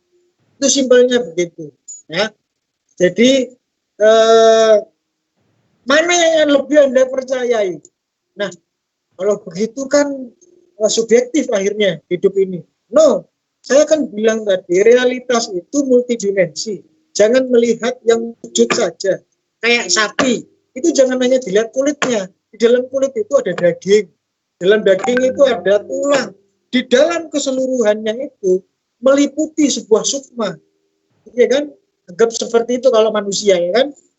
Nah, kembali kepada yang tertinggi, yang paling mahal di dalam dirimu itu berpihak kemana? Kesadaranmu itu yang paling mahal di dalam dirimu. Berpihak kemana dia? Berpihak kepada hasrat rendah, lari, takut, insting reptil, atau berpihak kepada kemandirian, keyakinan, keteguhan. Keberpihakan itu akan menentukan suku kata terakhir. Tuhan itu akan berhenti di suku kata Han atau Tu. Nah, keputusan Anda akan berdampak kepada nasib Anda. Begitu berhenti di kata Tu, Anda nggak dapat bingkisan. Begitu Anda bertahan dengan kata Tuhan, maka Anda akan lewati itu dan hantunya pergi. Hantunya muncul dari pikiran Anda sendiri. Mungkin fenomena itu bisa jadi bukan hantu, ya. Itu mungkin kresek lewat misalnya, atau mangga tua jatuh dan sebagainya. Tapi kita produksi menjadi sebuah seolah-olah. Nah, jadi begitu, Mas Tunggul ya. Jadi maksud saya adalah kuncinya kita harus mengaktifkan yang paling mahal dalam diri manusia, yaitu kesadaran. Biarkan tendensinya itu mengatur semua yang ada di bawah. Jadi tingkat paling kita mau pahami, yang paling bisa diperbudak itu adalah fisik, kaki, tangan, mulut teriak, kaki lari, ya kan? Tapi di situ ada pemimpinnya. Pemimpin tubuh itu adalah pikiran. Kalau pikiran kita rasional, kita nggak jadi lari. Tapi pikiran kan bisa tergoda juga. Iya nggak sih. Tapi gitu kan. Maka perasaan harus dikuatkan. Jadi jenderal jadi setelah ada pikiran itu pasukan, setelah fisik itu adalah pasukan, pikiran itu adalah komandan, jenderalnya itu adalah perasaan. Perasaan Anda lebih kuat mana? Gitu, ya kan? Nah, perasaan itu kalau menurut Arbesan Tanu adalah inti. Di dalam perasaan itu ada kesadaran. Nah, disitulah Ruhul Kudus, disitulah Malaikat Jibril berada. Disitulah suara ketuhanan itu berada. Kalau Anda sebagai sebuah negara, presiden, jenderal, dan komandannya diatur oleh Hansip, mau jadi apa negaramu? Jadi anggap saja tubuhmu ini adalah sebuah negara, punya cita-cita. Tapi seluruh perjalanan kebijakan negara diatur oleh Hansip. Ya kan? Ya enggak? Presidennya tunduk sama menteri, menterinya tunduk sama dirjen, dirjennya tunduk sama Pak Camat, Pak Camat tunduk sama Satpol PP, Satpol PP-nya tunduk sama preman. Jadi rusak semua cita-cita kita itu. Nah, satu lagi Mas Unggul, ini prinsip dalam cara berpikir kita mencapai cita-cita itu adalah Tuhan itu memiliki sifat maha mengabulkan doa. Iya apa enggak? Dan artinya apa? Tuhan tidak pernah punya sifat tidak mengabulkan doa. Tapi kenapa ada orang yang doanya terkabul, ada orang yang tidak terkabul doanya? Salahnya di mana? Padahal Tuhan tidak punya sifat tidak mengabulkan doa. Tuhan selalu mengabulkan doa. Yang sering tidak mengabulkan doa kita, yang sering tidak mengizinkan cita-cita kita berhasil itu adalah diri kita sendiri. Jadi kalau hidupmu sengsara, hidupmu menderita, itu jangan pernah menyalahkan Tuhan atau alam semesta dan orang lain. Disalahkan dirimu sendiri. Kenapa Anda nggak sabar? Kenapa Anda nggak konsisten? Kenapa Anda mudah berubah cita-citanya? Kenapa Anda nggak teguh pendirian? Gitu.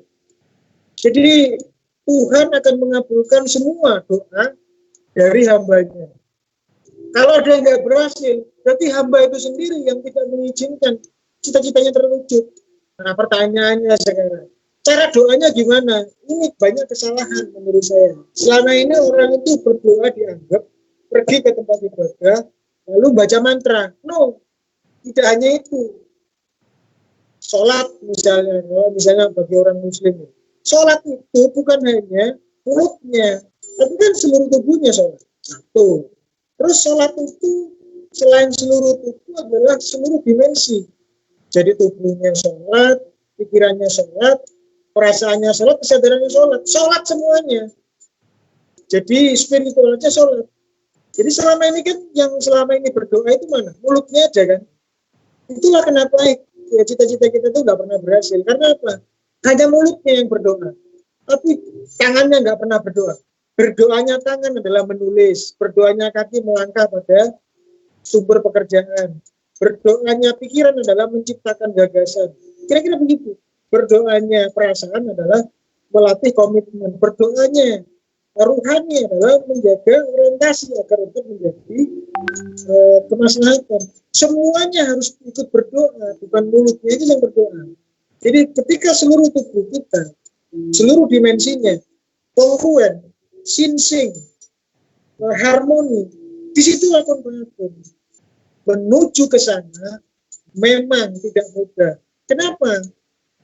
Ya karena hanya dengan energi murni, hanya apa yang paling mahal di dalam diri Anda yang mampu mewujudkan itu semua. Ya kan, Anda harus mengalahkan kemalasan fisik, Anda harus mengalahkan pesimisme, Anda harus mengalahkan keraguan-keraguan dalam pikiran. Itu semua nggak gampang karena di luar sana itu ada banyak jenisnya, bisa manusia, bisa keadaan, bisa kuat dan sebagainya, yang sadar atau tidak sadar itu berlawanan dengan cita-cita kita. Maka intinya tadi itu sinsing, kongruen, harmoni. Pemimpin tertinggi harus mengendalikan, mendamaikan tiga pasukannya di bawah. Kalau perasaan dan pikiran itu konflik, harus didamaikan dengan pemimpin tertinggi, yaitu kesadaran. Maka Baik. misalnya pemimpin tertinggi ini sudah memegang tampuk kembali, maka komandan dan perasaan dan pikiran ini akan damai. Ketika sudah berdamai, maka tubuh sebagai sebuah pasukan akan ngikut saja. Waktunya nulis, waktunya kerja, waktunya tidur ya tidur, kira-kira begitu. Jadi tinggal diorientasi ke apa tujuan Anda. Punya IPK bagus, jadi YouTuber yang berhasil, jadi musisi yang cemerlang, jadi ulama yang bermanfaat. Terserah begitu loh. Intinya hanya di situ. Anda mau apa saja terserah. Semuanya akan terwujud sesuai dengan seberapa setia dan konsisten Anda menjaga realitas itu. Dan contoh dimensi dalam tubuh kita itu tercerai-berai. Pikirannya kemana, perasaannya kemana, kesadarannya kemana. Kalau ini nggak damai, maka tubuh kita ini juga akan sengsara. Kenapa? Dia nggak kemana-mana juga. Jadi saya kira menjadi makom kumpayakun itu ada di situ. Kuncinya ada apakah kita setia atau tidak pada menciptakan kedamaian terhadap diri kita sendiri, menciptakan sinergi dalam diri kita sendiri. Itu yang pertama dulu. Kenapa? Karena aset termahal atau teknologi paling besar, aset paling vital dalam mencapai cita-cita itu adalah diri kita sendiri. Baru nanti terakhir di penutupan bagaimana memanfaatkan dalam tanda kutip orang lain di sekitar kita untuk bekerja sama-sama mewujudkan cita-cita. Gimana caranya habis ini? Baik, Mas Nuhi, ini ada titipan juga dari Mas Faisal. Terima kasih sudah masuk Mas Faisal yang bertanya. Tapi sebenarnya sudah dijelaskan tadi ya. Ini Mas Faisal nanya Mas, akal memiliki keterbatasan akal pada hal yang ilmiah dan non ilmiah begitu ya. Sejauh mana keterbatasan akal tersebut begitu, Mas Nuhi? Sebenarnya tadi sudah jawab, tapi ditegaskan lagi, silakan Mas Nuhi. Ya, begini, keterbatasan akal itu saya nggak tahu karena Mas Faisal yang jawab. Mungkin gimana caranya mengajari anak-anak SLB untuk tetap bisa sukses begitu mungkin ya. Mungkin begitu mungkin ya. Atau untuk Mas Faisal sendiri saya nggak tahu, tapi saya coba aja jawab dulu.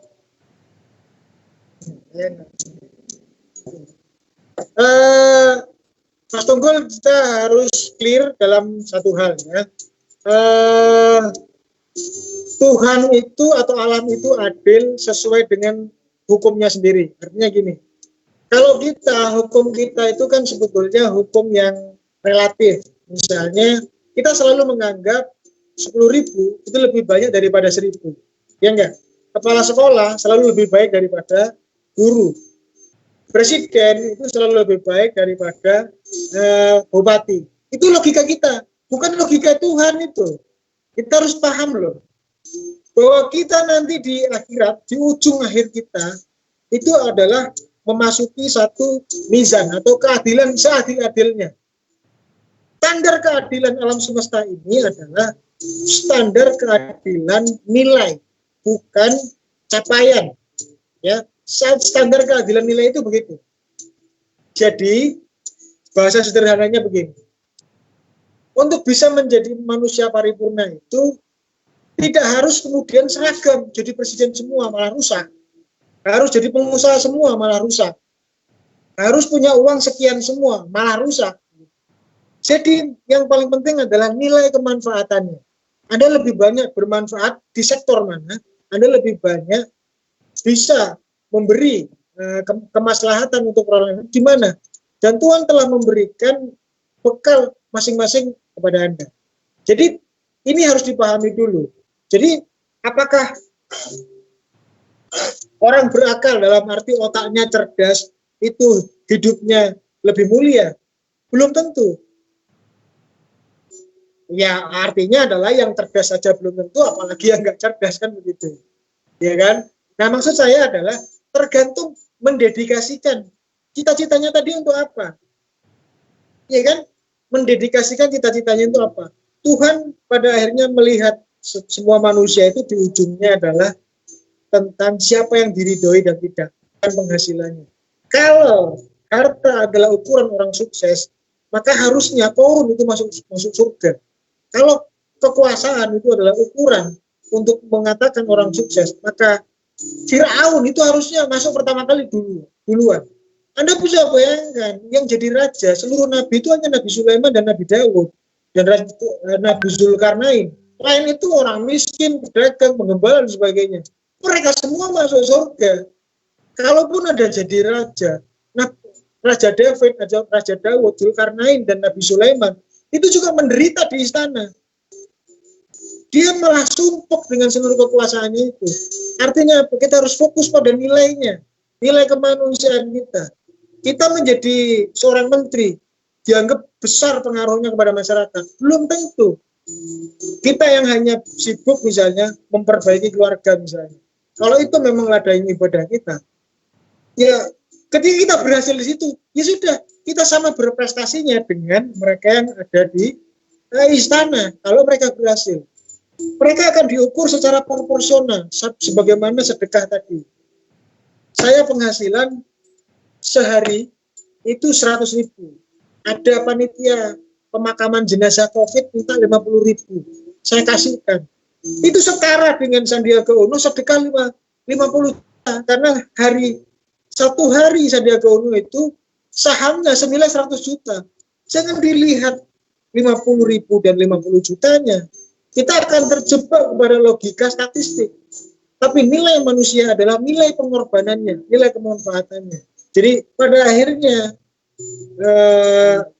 kita akan diukur dari nilainya, bukan harganya. Jadi nilai itu berbeda dengan harga.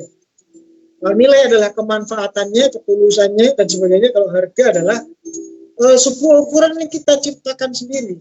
Yang 50 juta itu kan juga sedikit, toh. Kalau dibawa ke kasino. Contoh misalnya, betapa relatifnya uang itu ya. Kalau Anda bawa uang 100.000 ke masjid, Anda akan merasa paling kaya di situ. Tapi kalau Anda bawa uang 50 ke Roxy, apalagi sekarang, Anda nggak pede, mau nawar cilok aja nggak pede Anda. Iya kan? Padahal sama-sama uang 100.000. Nah, iya kan?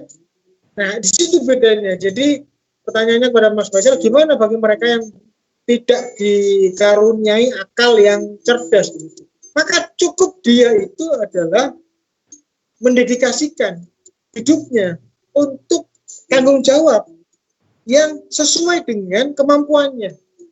Kalau seorang anak autis misalnya, cukup dia tidak merepotkan orang di sebelahnya, itu sudah berhasil hidupnya.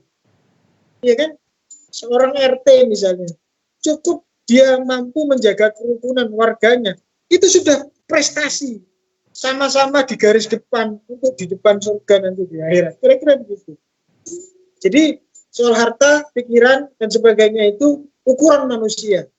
Satu, boleh Anda bermain di situ asalkan sama. Tapi nggak pernah bisa sama. Kita startnya berbeda. Jadi nggak bisa disama-samakan. Makanya ini satu ukuran saja. Bukan berarti dinafikan. Tapi dicatat sebagai satu ukuran, tapi ada ukuran absolut tentang hukum alam, hukum tentang Tuhan, bahwa kita hidup meninggalkan dunia ini nanti harus dengan ikhlas dan ridho. Nah, keriduan ini masing-masing orang berbeda. Ada orang ridho meninggalkan dunia ini jika cita-citanya adalah membangun masjid. Ada yang cukup melunasi hutang, itu dia sudah ridho hidupnya. Ya dua-duanya ini, satunya bangun masjid, satunya melunasi hutang, dua-duanya masuk surga. Dua-duanya meninggal secara tenang, kan intinya itu. Capaian hidup terakhirnya apa? Meninggal dengan tenang kan? Meninggal dengan tanpa beban kan? Ya sudah. Kalau yang kebetulan kita dikaruniai dengan seluruh upaya kita, dengan seluruh potensi kita membangun masjid, tunaikan. Kalau misalnya seluruh karunia kita, ikhtiar kita, kemampuannya melunasi hutang, lunasi saja hutangnya, pulang malah ke akhirat itu nggak tambah beban, karena paling paling sedikit nanti diukur timbangan amalnya, kira-kira begitu. Jadi ini hidup relatif, tapi Baik, Mas Nuhi, ini karena waktu juga kita terbatas, nggak terasa sudah hampir 2 jam, tapi sebenarnya banyak sekali pertanyaan yang perlu kita bedah, dan ini juga memancing gairah kita untuk mendalami tentang makna kun fayakun begitu ya. Pesan terakhir Mas Nuhi sesuai dengan pertanyaan Mas Dimas ini, bagaimana mengelola agar upaya cita-cita itu digerakkan dengan berjamaah, sehingga kita tidak hanya memikirkan cita-cita sendirian saja, tetapi ini betul-betul ada upaya gerakan bersama lewat gerbong perubahan bersama-sama begitu. Bagaimana Mas Nui cara menggerakkan itu? Silakan. Ya, jadi gini. Tadi saya bilang orang cita-cita itu setara. Orang setara dalam cita-cita. Semua orang bisa mengatakan ingin jadi presiden. Sama di situ. Yang membedakan adalah kapan dan percepatannya. Nah, di sini beda. Orang bisa, setiap kita dari manapun latar belakangnya, mengatakan aku pengen uang 1 miliar. Semua orang bisa mengatakan seperti itu. Maka yang membedakan adalah dia datang cepat atau lambat. Nah, sekarang mari kita lihat diri kita. Kemampuan kita seberapa? Kita siapa? Ada di posisi mana dalam strata ekonomi sosial? Kalau kita hanyalah anak pedagang kaki lima, sementara satunya adalah anak saudagar, ya tentu tidak bisa hanya menunggu konstanta waktu, ya. Anak saudagar akan cepat, ya kan? Nah, di mana di saat yang bersamaan di tahun pertama anak saudagar dan anak pedagang kaki lima ini mencapai capaian yang sama, disitulah letak kolaborasi. Maka energi itu harus disatukan. Energi disatukan itu artinya harus bekerja sama dengan orang yang sama cita-citanya. Jadi kekuatan itu tidak ada yang besar. Dia adalah kekuatan kecil yang ditumbuhkan. Cara menumbuhkan kekuatan itu adalah 2 caranya. 1, terus-menerus belajar. Yang kedua adalah bekerja sama, bersilaturahmi. Saudagar itu kalau sendirian dia lemah. Tapi UKM kalau kecil, dia akan tahan banting. Jadi intinya adalah bagaimana menjadi kun fayakun, tapi kita dalam posisi yang lemah. Seperti pertanyaan Mas Faisal tadi. Ya kan? Kita harus bekerja sama dengan orang. Saya jadi teringat Mas Faisal tadi. Bagaimana anak SLB itu bisa setara dengan artis. Misalnya artis lokal Banyuwangi. Dia harus bekerja sama dengan seniman gerak, seniman pantomim, ya kan? Menjadi satu tim dalam drama. Akhirnya dia satu panggung dengan seniman, maka honornya juga pulang sama, gitu, ya kan? Tapi kalau misalnya dia sendiri-sendiri, ya dia akan kalah, dia akan dimangsa, gitu. Jadi kira-kira begitu rumusnya, Mas Tunggul. Mudah-mudahan nanti Corona ini betul-betul menyadarkan kita bahwa tidak ada momentum lain kecuali hari ini, bahwa kita menyadari sepenuhnya untuk melihat lagi ke dalam kepada hal yang esensi, menemukan kembali sumber kekuatan kita yang sungguhnya, menemukan kembali aset yang paling mahal dari kita semuanya. Jadi dengan seluruh temuan, dengan mengenali diri kita tadi itu, kita akan tahu cara terbaik untuk mencapai cita-cita kebaikan itu. Nah, cita-cita itu semakin banyak dibagi, semakin banyak yang membantu. Semakin banyak yang membantu, semakin mempercepat. Kira-kira begitu. Mudah-mudahan Corona bisa mempersatukan kita. Iya. Masih ingin banyak sebenarnya diskusinya, tapi karena waktu juga kita harus terbatas begitu, ada aktivitas lain yang perlu kita kerjakan begitu Mas Nuhi. Jadi menarik sekali informasi yang hari ini kita dapatkan bersama-sama, dan saya berterima kasih buat teman-teman juga yang sudah bergabung di fanpage-nya Rumah Literasi Indonesia. Ada belasan komentar yang sudah masuk sekaligus dengan pertanyaan dan respon dari teman-teman yang ada di Facebook. Terima kasih banyak, dan semoga ini jadi amal ibadah kita juga bersama-sama, karena yang membagikan juga sudah beberapa dari teman-teman. dan mudah-mudahan informasi ini bisa didengar oleh siapapun yang ada di media sosial, terutama netizen, followernya Rumah Literasi Indonesia. Dan meskipun jadwal di bulan Ramadan ini selesai secara ini ya matriknya begitu, tapi yakinlah bahwa kita tetap akan memanfaatkan media diskusi virtual ini ke depan begitu ya. Tentu dengan tema-tema yang menarik, tidak hanya soal corona tentunya. Karena ini juga ada masukan dari teman-teman, nggak harus isunya tentang corona, tetapi ada hal-hal lain yang sepertinya bisa menjadi pokok bahasan yang menarik dan unik, termasuk juga itu siapa tahu bisa menjadi kebutuhan warga netizen, termasuk warga yang ada di rumah yang saat ini harus berada dalam kondisi work from home gitu ya, atau belajar di rumah, beribadah di rumah. Jadi saya terima kasih buat Mas Nuhi yang sekarang sudah hadir menemani kita bersama-sama hampir 2 jam lamanya begitu ya. Tentu mudah-mudahan ada pencerahan baik dari saya pribadi yang memandu acara ini, termasuk juga Mas Nuhi selaku narasumber. Saya kira dalam diskusi ini juga kita tidak tahu informasi mana yang nanti akan bisa membuat kita menuju kepada cita-cita yang besar, kepada cita-cita yang sama begitu. Karena pada hakikatnya manusia harus tumbuh menjadi manusia yang merdeka, manusia yang sejatinya, dan semua di alam semesta ini adalah sebuah keajaiban. Termasuk kita sendiri adalah bagian dari keajaiban tersebut. Maka manfaatkan semaksimal mungkin di momentum corona ini sehingga kita bisa memetik hikmah dari apa yang terjadi hari ini dan mempersiapkan keajaiban selanjutnya. Terima kasih Mas Nuhi, dan kita akan ketemu lagi. Sudah disiapkan tema selanjutnya di Pasca Ramadan. Sepertinya nanti harus ada tema itu Pasca Ramadan, karena saya yakin tidak hanya lewat virtual saja, dan ini sepertinya saya akan tulis menjadi naskah di dalam buku juga nantinya, sehingga setiap video-video ini juga akan menjadi bahan saya untuk menulis, dan mudah-mudahan akhir tahun kita punya tulisan begitu dan satu buah buku yang bisa kita terbitkan bersama-sama lewat diskusi ini. Terima kasih Mas Nuhi. Ada pesan terakhir mungkin yang mau disampaikan? Ya terakhir aja singkat ya. Jadi harus diketahui manusia itu adalah makhluk istimewa. Kita semua setara. Yang ketiga adalah instrumen paling vital untuk mencapai cita-cita itu adalah diri kita sendiri. Ya. Jangan disia-siakan setiap detiknya. Gali terus yang paling terdalam. Nah, yang keempat, temukan yang paling mahal dalam diri sendiri. Yang paling mahal itu pasti karakter, ya, bukan fisik, apalagi pikiran.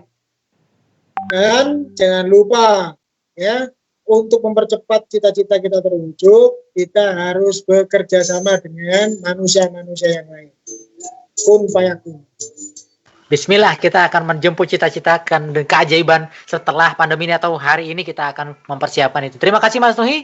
Saya Tunggul Harwanto selaku CEO Rumah Literasi Indonesia dan Mas Nuhi selaku founder Imaji Entrepreneur dan semua pemirsa yang hari ini berdiskusi. Terima kasih banyak. Saya Eri. Wassalamualaikum warahmatullahi wabarakatuh. Salam literasi. Yuk, ini ada yang bertanya di IG kita, beneran tuh Wuhan udah benar-benar nggak ada? Masih banyak orang yang merasa tidak percaya dengan data-data resmi yang diumumkan oleh pemerintah Tiongkok. Iya, kalau di Itali semuanya masih tertutup, bahkan masih ditutup sampai waktu yang tidak ditentukan. Saya kira yang khusus di China ya, new normal itu semua akan mulai memperhatikan aspek kesehatan.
Sebelum corona datang, sebagian besar kita telah terlatih mengelola ketidakpastian dalam hidup. Kemampuan menghadapi kelaparan, hutang piutang, stunting, pengumuman BBM tengah malam, kesenjangan akses pendidikan, hingga drama elit politik yang tak kunjung tuntas, membuat virus corona under control. Jika titik terujung virus corona hanya soal kematian, sebagian besar kita sudah terbiasa hidup dalam bayang-bayang kematian sejak dalam kandungan. Karena sepanjang hidup berjuang melawan penderitaan.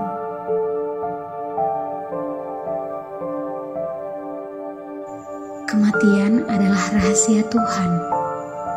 Manusia tak memiliki garansi satupun tarikan nafas. Jika waktunya tiba, nyawa akan kembali pada pemiliknya. Namun keliru jika kita menganggap enteng wabah corona atau berlebihan mempersiapkan diri hingga menimbulkan kepanikan, seperti aksi borong masker, sanitizer, hingga sembako tak jaminan menunda ajal.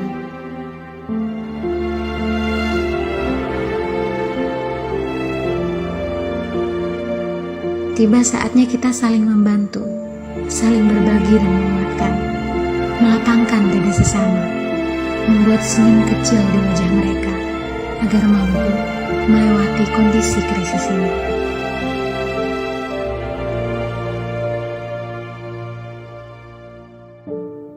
Mari bersama fokus pada aksi baik. Dirimu sebagai garda terdepan melawan wabah COVID-19. Bantu keluargamu, tetanggamu, masyarakat, pemerintah. Ayo, mari kita bantu perawat, dokter, dan profesi pendukung lainnya yang hari ini kehadirannya sebagai pertahanan terakhir penanganan.